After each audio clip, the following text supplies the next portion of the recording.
அஸ்ஸலாமு அலைக்கும். இன்றைக்கி நம்ம உணவு தட்டில் ஒரு சூப்பரான இஃப்தார் ரெசிபி ஜூஸியான சிக்கன் பேக்டு ரோல் தான் பார்க்க போகிறோம். ரொம்பவுமே ஒரு ஜூஸியாக இருக்கும். இது கண்டிப்பாக ட்ரை பண்ண வேண்டிய ரெசிபின்னு சொல்லுவேன். எவ்வளோ சாஃப்டாக உள்ள ஜூஸியாக இருக்குங்கிறத நீங்களே பாருங்கள்.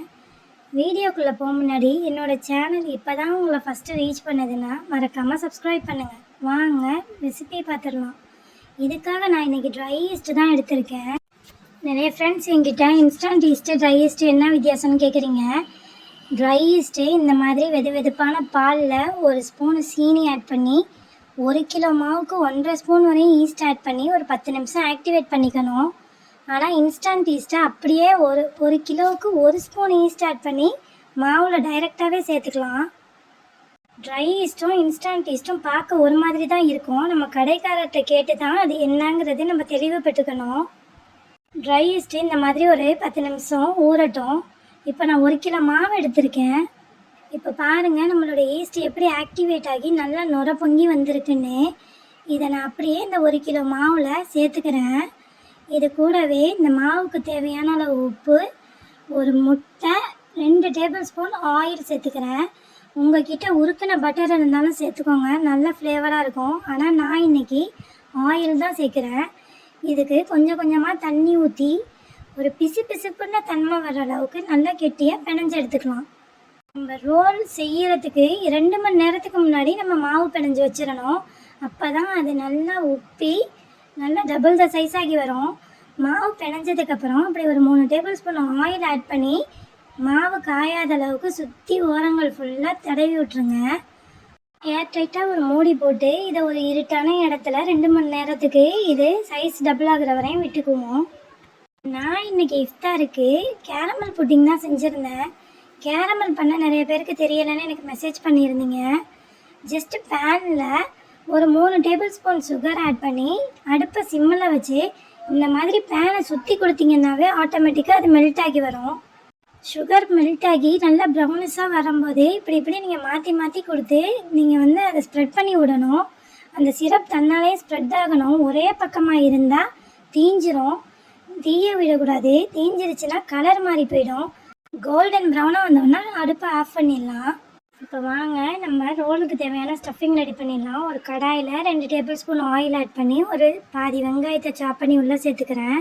ஒரு table spoon ginger garlic paste, ஒரு டேபிள் ஸ்பூன் சில்லி பவுட்ரு போட்டு நல்லா வதக்கிக்கிட்டு ஒரு 1/2 கிலோ சிக்கன் கீமா வச்சுருந்தேன், அதையும் உள்ளே சேர்த்து நல்லா வதக்கி விட்டுக்கலாம். ஒரு 2 பச்சை மிளகாவை சாப் பண்ணி சேர்த்து மல்லித்தலைகளையும் சேர்த்துக்கிறேன். ஒரு பாதி குடமிளகாவை பொடிசாக கட் பண்ணி சேர்த்துக்கிட்டால் நல்ல ஃப்ளேவராக இருக்கும். ஒரு டேபிள் ஸ்பூன் பெப்பரும் தேவையான அளவு உப்பும் போட்டு வதக்கி விட்டுக்கலாம். ஒரு 2 டேபிள் ஸ்பூன் டொமேட்டோ கெச்சப் இருந்தால் சேர்த்துக்கோங்க. ஸ்டஃபிங்கை பொறுத்தவரையும் நம்ம வீட்டில் பசங்களும் வீட்டில் உள்ளவங்களும் விரும்புகிற மாதிரி எது வேணுமோ நம்ம சேர்த்துக்கலாம். கேரட், கேபேஜ்னு அது நம்மளுடைய ஆப்ஷன் தான்.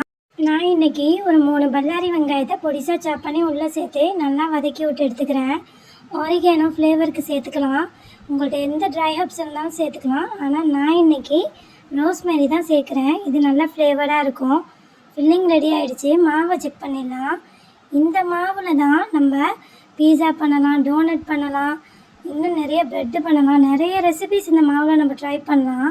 இப்படி ஃப்ளஃபியாக ஓரங்களுக்கு நம்ம ஆயில் அப்ளை பண்ணதுனால இது எப்படி ஒட்டாமல் இருக்குன்னு பாருங்கள். இது அப்படியே வேர்வை விட்டு ரொம்பவுமே ஒரு ஸ்மூத்தான டோவாக இருக்கும். இப்போது நம்மளுடைய பேஸ் ரெடி ஆகிடுச்சு.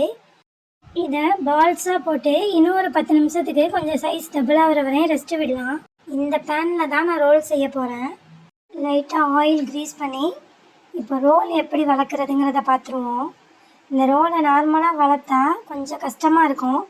ஸோ கொஞ்சமாக ஆயில் அப்ளை பண்ணிங்க. இதே நீங்கள் நான் சொல்கிறீங்கன்னாலோ இல்லைன்னா பீஸா பேஸ் செய்கிறீங்கன்னாலும் ஆயில் அப்ளை பண்ணாதீங்க. மாவு டஸ்ட்டு பண்ணிங்க.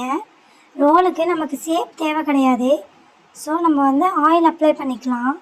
ஆயில் அப்ளை பண்ணால் ஈஸியாக வளர்க்க வரும். இந்த மாதிரி வளர்த்ததுக்கப்புறம் உள்ளக்க ஃபில்லிங் வச்சு நான் சீஸை திருவி போட்டுக்கிறேன். நீங்கள் திருவுன சீஸ் இருந்தாலும் போட்டுக்கலாம். நல்லா இந்த மாதிரி சீஸை திருவி விட்டதுக்கப்புறம் இந்த மாவை இந்த மாதிரி 2 கார்னரையும் மடித்து ரோல் பண்ணி ஒரே சைஸாக வர மாதிரி பண்ணி நம்ம அந்த பேனில் வச்சு ஒரு 5 நிமிஷம் இதை டபுள் ஆகிற வரையும் விட்டு வச்சுக்கலாம். உங்களுக்காக நான் இன்னொன்றையுமே வளர்த்து காட்டுறேன் பாருங்கள். இந்த மாதிரி மாவை நல்லா இழுத்து உள்ளக்க ஸ்டஃபிங் வச்சு 2 சைடையும் லாக் பண்ணி உள்ளக்க வந்து சீஸை திருவி விட்டு 2 சைடையும் லாக் பண்ணி ரோல் பண்ணிட்டா சூப்பரான ரோல் நம்மளுக்கு ரெடி ஆகிடும். இந்த மாதிரி எல்லாத்தையுமே நம்ம வளர்த்து கொஞ்சம் கொஞ்சம் இடைவெளி விட்டு விட்டு வச்சுக்கலாம். ஏன்னா இந்த மாவு கொஞ்சம் டபுள் ஆகி வர வரையும் நம்ம டைம் கொடுக்கணும். இப்போ பாருங்கள், நம்ம முன்னாடி வளர்த்து வச்சதுக்கும் இப்போ லாஸ்ட்டாக வச்சதுக்கும் வித்தியாசத்தை அது நல்லா ஃபில் ஆகிடுச்சு. இது இன்னும் டைம் கொடுத்தா இதுவும் ஃபில் ஆகி வந்துடும். ஒரு 5 நிமிஷம் கழிச்சு நம்ம பேக் பண்ணிக்கலாம். இப்போ ஒரு எக் வாஷ் கொடுத்து மேலே எள்ளு தூவிக்கிறேன்.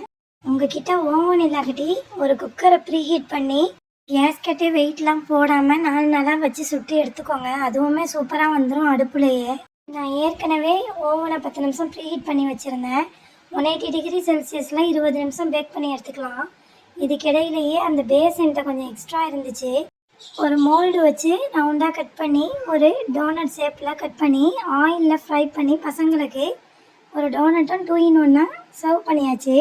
ரொம்பவுமே பசங்கள்லாம் சந்தோஷமாக ஆகிட்டாங்க. இஃப்தாருக்கு இந்த மாதிரி அவங்களுக்கு பிடிச்ச மாதிரி இருந்தால் எந்த பசங்களுக்கு தான் பிடிக்காது. இது சடனாக ஏற்பாடு பண்ண ரெசிபிங்கிறதுனால வீட்டில் உள்ளதை வச்சு உப்பேற்றிக்கிட்டேன். இந்த டோனட்டை ஆயிலில் இந்த மாதிரி 2 பக்கமும் பொன்னிறமாக வர மாதிரி பொரித்து எடுத்துக்கிட்டேன். வீட்டில் இருந்த டைரி மில்கை டபுள் பாயிங் மெத்தடில் மெல்ட் பண்ணிக்கிட்டேன். டைரெக்டாக அடுப்பில் காட்டாமல் இந்த மாதிரி மெல்ட் பண்ணி டபுள் பாயிங் மெத்தடில் எடுத்தால் சூப்பரான நம்மளுடைய சாக்லேட் சிரப் ரெடி ஆகிடும். இதில் கோட் கொடுத்து 2 நிமிஷம் ஃப்ரிட்ஜில் வச்சு எடுத்தால் சூப்பரான நம்ம சாக்லேட் கோட்டிங் டோனட் ரெடி ஆகிடும். உங்கள்கிட்ட கலர் ஸ்ப்ரிங்கிள்ஸ் இருந்தாலும் தூவிக்கலாம். மீன்வைல் நம்மளோட புட்டிங்குமே ரெடி ஆகிடுச்சு. புட்டிங்கோடைய ரெசிபி ஏற்கனவே என்னுடைய சேனலில் இருக்குது. நான் அதோட லிங்க்கை டிஸ்கிரிப்ஷனில் கொடுக்குறேன். வேணுங்கிறவங்க போய் செக் பண்ணுங்கள். எப்படி இருக்குது நம்மளோட புட்டிங்கோட கலருங்கிறத பாருங்கள். ஸ்ட்ரக்சர் வைஸாக கலர் வைஸாக எல்லாமே சூப்பராக இருக்குது. இஃப்தார் டைம் நெருங்கிட்டதுனால நான் இதை கொஞ்சம் முருகாவோட முன்னாடியே எடுத்துட்டேன். ஆனால் டேஸ்ட் வைஸாக சூப்பராக இருந்துச்சு. நீங்களும் ட்ரை பண்ணிவிட்டு கமெண்ட்டில் சொல்லுங்கள். அடுத்த ரெசிபியில் சந்திக்கலாம். அஸ்ஸலாமு அலைக்கும்.